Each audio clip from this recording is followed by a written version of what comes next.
What's up, famzinos? Nick, they can't hear you. Oh no. What's up, famzinos? Now they went deaf. That was Luna, by the way. Just in case you didn't know. That What's was up, Luna? Daar sê. Kom sê hallo vir die mense. Daar sê hallo mense. Ooh la la. So cute. Luna. Hello. Ga jy stil wees? Hi. Cool. Lekker, what's up, guys? Yeah. Nice to see y'all. If you can Indeed. see, I'm wearing a very, very nice shirt Wooden that shirt. some random guy just bought for me. I don't know who that bro is. I wouldn't name any names, but Yeah. yeah, yeah. very, very nice shirt. You can see what season we're very excited for. Yeah, we are. It's getting closer and closer, and it's becoming real now. So yeah, we're very excited. Cookies. Loons, are you making noise? Come, okay. So today, as you can see, we are talking about discipleship. Discipleship. Yes. Mm. Oh, do you want to go ahead and? Okay, well, What is your opinion? I was going to do say, you think? what is discipleship? Yeah, what is discipleship? So for me, discipleship is like once a month, meeting with someone. No, I'm just joking. I was like, okay, I mean, cool.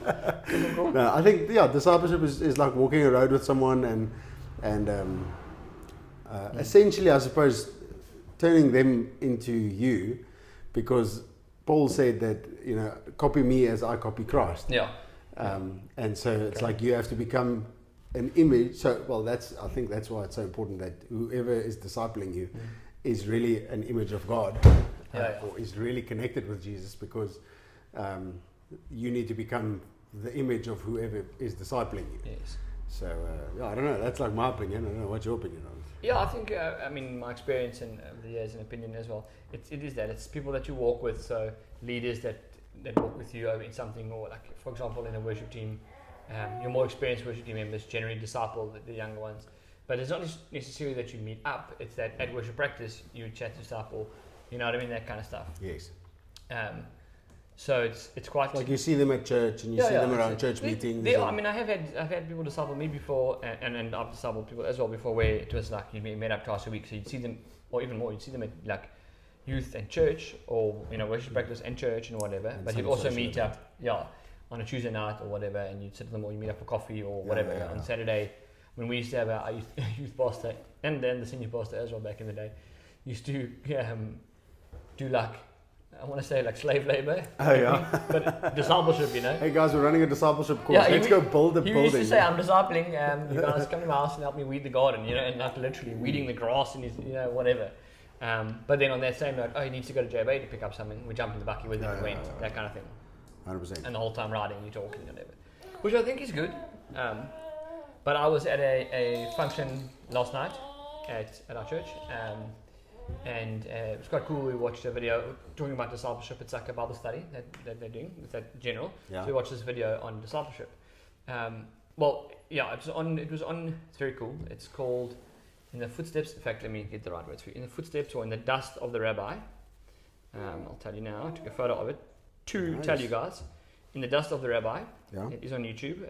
Otherwise, you can check it out. I'll try and remember to put the link in the description. Yeah. If I don't, go check it out. It's the Dust In of the the Dust Rabbi. of the Rabbi. In the Dust of the Rabbi. Yeah. Okay. And it's in the 90s kind of thing. Yeah. Early 2000s maybe. The guy traveling in Israel and walking to like places where,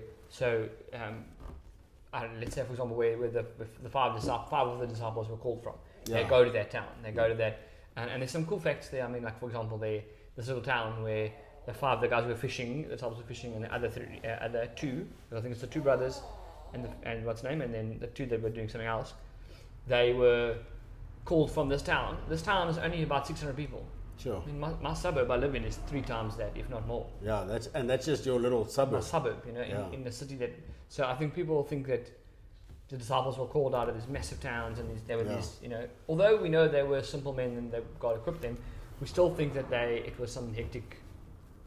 Yeah, event, it was a big city. Yeah, I think there was because a lot to choose from. for us it's a hectic. Because I've said this before, because we've got the Bible to read and we've got the history. For us, they're huge hectic events, which for them it was a simple thing. It's a small town with 600 people. Yeah. You know what I mean? Yeah. It changed their life, of course, so it became hectic. But if that makes sense. Anyway, this thing talks about disciples, and they're not the disciples, about discipleship. and it goes through like different things and how it talks about because it's about the Jewish history kind of thing. It's not that we want to be Jewish, nothing like that. It's just the history. How, why, where, what kind of that kind of thing, and how the schooling system worked. And I mean, it is God's people, so they might have some good practices. They definitely do. It's not that we're not. It's just that we're Gentiles. We're not trying to be Jewish. It's just that this was how it worked, you know. So for example, one of the things they're saying is like when they come together, when Jesus was preaching somewhere, you could tell by who his disciples were, because they were generally, or you should be able to tell by someone's disciple because they're generally dirty, because they follow right behind them. So the dust that I kick up as the rabbi kind of thing, you know, the leader or whatever, Rabbi Brandon, that's the one, is going on my disciples because they're right behind me. If that makes sense. So they weren't these fancy, super clean kind of people. They weren't horrible, but it's because they were following their rabbi. Yeah. And in essence, that's what was the revelation in this thing. Not only for me, for Pastor Kurt as well. He was like, it's not that we've been doing discipleship wrong necessarily, but we haven't had the right understanding. Yeah. The Jewish understanding, the culture, where it comes from. It's almost like you have to walk with. Yeah, the disciples lived with their rabbi. They lived in the same house. They were with them 24/7. Wow. That's how you interact. So if not saying now that you need to go move in with whoever's discipling you. That's not what I'm saying. Yeah. Because that might be awkward or weird. Yeah. But the point is, if we're saying I'm a disciple of Christ, and I'm reading my Bible once a week, and I'm going to service on a Sunday, and I'm not really serving, or you know, am I really a disciple? Yeah, no. I'm more of a follower. Yeah. Because a follower is from distance. Yeah. You hear the sermon, you're part of that kind of thing, but you're not. You're not a disciple. Yeah. You're not becoming that person. Disciple is becoming that person. It's right there, behind them. Like you're getting dirty from the dust that they kick up because you're so close to them. Yeah. Which is for me was like. Oh, that is insane. Quite a very cool. Revelation, if that makes sense, because I understand discipleship, being in ministry for so many years, and I thought I did. Yeah. Now I'm going. The people that I've discipled, were they that close to me that they're becoming like me? Yeah. I'll say this. I think that when I was discipled by my youth pastor,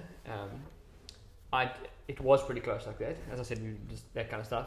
We went with him to wherever he needed to go, played sport with him, to whatever.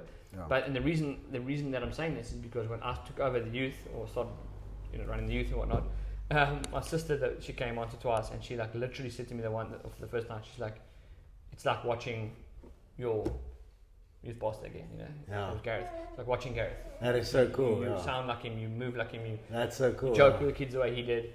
And I'm like, okay, well now having that revelation, I'm going, okay, wow, so he was discipling me. It makes sense, I became like him to a certain degree. Yeah. That makes sense. Yeah. Which is obviously, you don't want to, you got to be careful, because you don't want to have, that's where your statement of that person has to be following Christ, because you don't want them running you down some weird path, you don't want to become like them if they've done something if they've got not Christ-like things. No, I don't know. From my perspective, I can't say that I've ever been against that view, but I never saw it like that either. No, I think it, and it makes sense. It makes all the sense in the world that you, like the people that you disciple, you need to grow up. You need to spend as much time as possible with them. And not, because I feel like a lot of what's happening today is that people meet up for discipleship meetings. So I'm going to go meet a little guy that I'm discipling. Let's go for coffee, let's chat, whatever. Yes, I suppose that's where it starts, but it can't stay like that. No. Like I feel like you need to.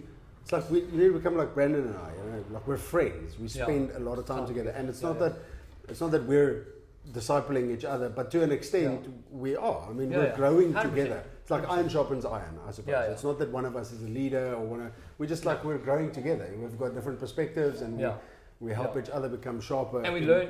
We learn from each other. So things that you're saying, I'm like, oh wow, Hendrik said this, or I'll chat to my mom or whatever, we're having coffee in the morning for work. I'll be like, Hendrik said this yesterday, this, and what do you think of that? And then yes, that makes sense, and it changes the point of view of mine as well, if that makes sense. And I think that a leader who is discipling someone needs to grow into a type of relationship where you literally you're spending time together because you want to spend time together, not because it's like, okay, it's my duty to be a disciple. And I think also 100%. I think also on that point, I think modern discipleship is also, or can be, I'm not saying that everyone is, it can be a point where they usually find a much older person, and which is fine. I mean, that makes sense. Someone who's experienced, or it doesn't have to be older, can be experienced. I mean, like when it comes to hunting, although I'm older than you and we hunted when you were little, Yes, I was hunting, but I wasn't actually doing the hunting. You've hunted more than I have. So Yes, I come to you and say, look, yeah, I what must I understand do? what do we do? How do I do this? I get What's the you. plan?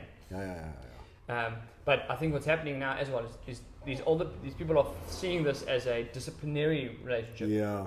So I've got someone who's I'm discipling. I'm 34. So this person is 18 or whatever. Yeah. I spend my time telling them what not to do. Yeah. And don't do this because that's there's a place for discipline there or is whatever. wisdom you have to learn from them, but but you have to come. That has to come from a relationship. Yeah. 100%. You build that relationship because you're spending all the time together. Yeah.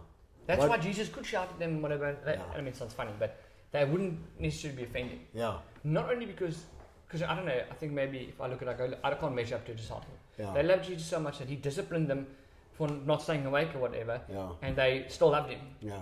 Now, and I get frustrated with things that happen in my life. I get upset. Yeah. I don't walk away from him, but I get I'm like, I'm upset with him, But it's because their relationship was so close Yeah. that he could do that. Yeah. They knew him so well that like Because I think they wanted to spend time together. Yeah. It's like I love in the Chosen. If you guys haven't watched Yeah. it, go check it out. This podcast is not supported or sponsored by them. No. Although I think they would support us if they knew about us. But yeah, they portray it so well. 100%. Like Jesus is he's just doing life with these 12 guys.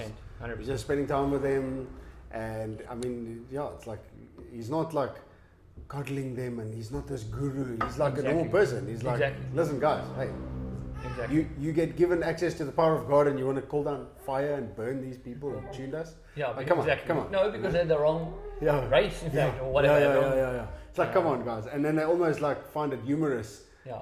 How he spoke about it. That one is brilliant. That one blew my mind.